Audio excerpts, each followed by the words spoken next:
If you have ever attended a conference or convention, you know that name tags and lanyards are part of it, but that doesn't mean it has to be standard and boring. In this episode of the Quilted Runway, we are putting those little scrap fabrics to work by stitching up our own custom lanyards with a zippered pocket and quilted details.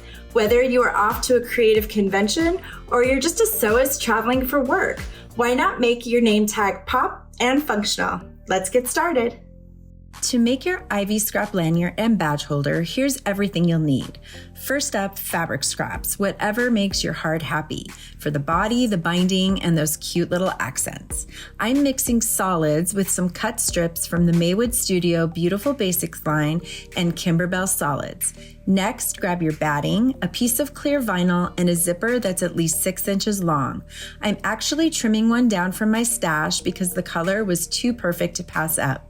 You'll also need a swivel hook and a key ring or D-ring to attach your lanyard to the badge holder, plus your basic cutting and sewing supplies. You might want to grab some clips too. I'll be using the SewTites cutting system, which basically makes this whole project a total piece of cake. And finally, don't forget the thread. Now let's cut out all the pieces we'll need for the project. Starting with the front top of the badge holder, cut 2 fabric pieces, 6 by 2 inches, and 1 batting piece the same size. For the front main, you'll need 2 fabric pieces, cut to 6 by 7 inches, and 1 batting piece. Next up, the front pocket binding, cut 1 fabric strip, 1.5 by 6 inches, and then grab your 6 by 6 inch piece of clear vinyl for the see-through pocket. For the back, cut 2 fabric pieces, 6 by 8 inches and 1 batting piece. Then cut your tab, just 1 fabric piece at 2.5 by 3 inches. And finally, for the lanyard, 16 2.5 inch squares, with one of those squares set aside for the swivel hook loop. All right, once everything's cut, we're ready for the fun part. Here I have my quilt sandwich for the back. 2 main fabric pieces and 1 batting piece, all cut to 6 by 8 inches. You can choose any quilting design you like here. I begin by drawing a diagonal line with my heat erasable pen, then mark out 1/2 inch lines. My magnetic pins and mat help keep everything in place. Next, I draw out the quilting designs for the front and the front top pieces as well. Finally, I select my blue thread, which will add a really nice contrast to these sections. Once you have planned out your quilting and drawing in quilt lines, it's time to pin your quilt sandwich together. You can use safety pins, curved pins, or just regular straight pins, like I'm doing here. Since I'm primarily a garment sewist, straight pins are my go-to for small projects like this. Now it's off to the machine to quilt. I'm just stitching right along the drawn lines. I use my hot iron to press and also remove my heat erasable pen markings. Here is my back piece quilted and ready to go. I'm going to repeat now for my front main and top pieces. Take your pocket binding piece and fold it wrong sides together lengthwise and then press. Open it back up and press each long edge in toward the center crease. Fold it in half again and press. Next, take your tab piece and repeat the same process. For the tab piece, we're going to top stitch down both long sides. I really like how my blue thread contrasts here in my top stitching. Now, sew the prepared binding piece to the top edge of the vinyl, stitching close to the folded edge. I'm using clips here instead of pins since they grip the vinyl well without leaving holes.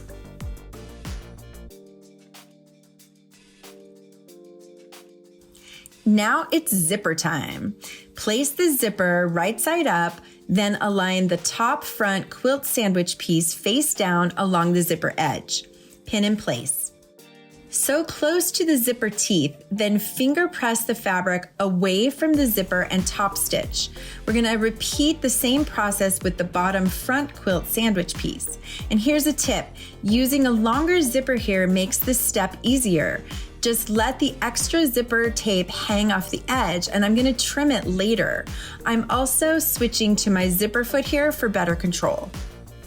While I'm at my machine, I'm sewing the front bottom as well, the exact same way. Here I just switched to my regular presser foot to make the top stitching a bit easier. The zipper's now inserted, so I'm going to grab my short tab and place it at the top of the badge front center.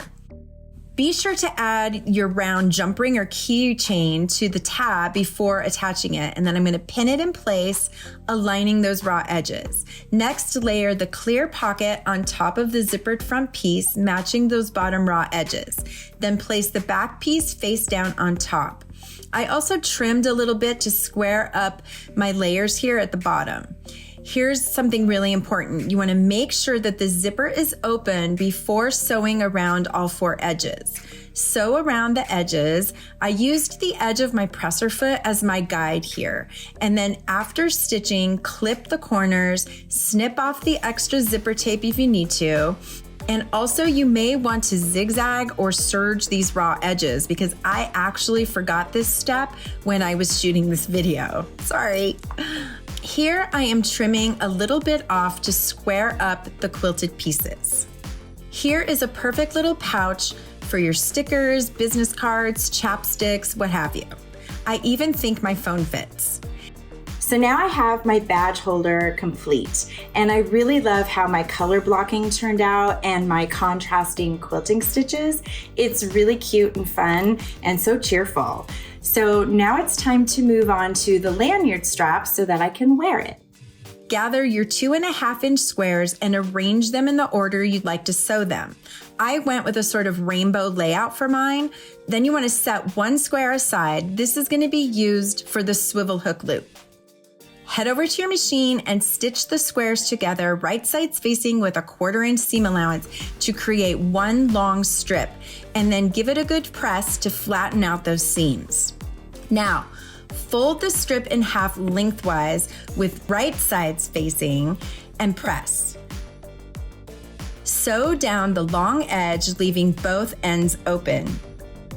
Use a safety pin or tube turner to turn the strip right side out. Press it flat with the seam centered, then top stitch down both long edges, about 1/8 of an inch from the sides. Now that my strap is top stitched, it's time to finish. First, I trim off some excess, then aligning the short ends together, sew straight across to join them. Take the reserved 2.5-inch square and fold it in half, then sew down one side. Turn it right side out and tuck in the raw ends, and then give it a really good press. Slip this small loop through the swivel hook and then sandwich it over the end of the lanyard strip. Pin or clip it in place and stitch across to catch both ends. And there you have it. Join it to your badge holder and your ivy scrap lanyard and badge holder is complete. Thanks for watching this episode of the Quilted Runway. My ivy scrap lanyard and badge holder is complete, and I love how it shows off this fabric in such a fun and functional way. It's the perfect project to wear around your neck at meet and greets, swaps, and quilt shows. Great for showing off your sewing skills while keeping your badge, stickers, and business cards close at hand. To get the pattern used in this video, click the link to download it for free for a limited time. We would love to see how you personalize yours, so be sure to use hashtag the Quilted Runway on socials when posting, and don't forget to follow at @SewDailyMakers and at _quilting_daily on Instagram for even more sewing and quilting ideas and inspiration. Happy sewing!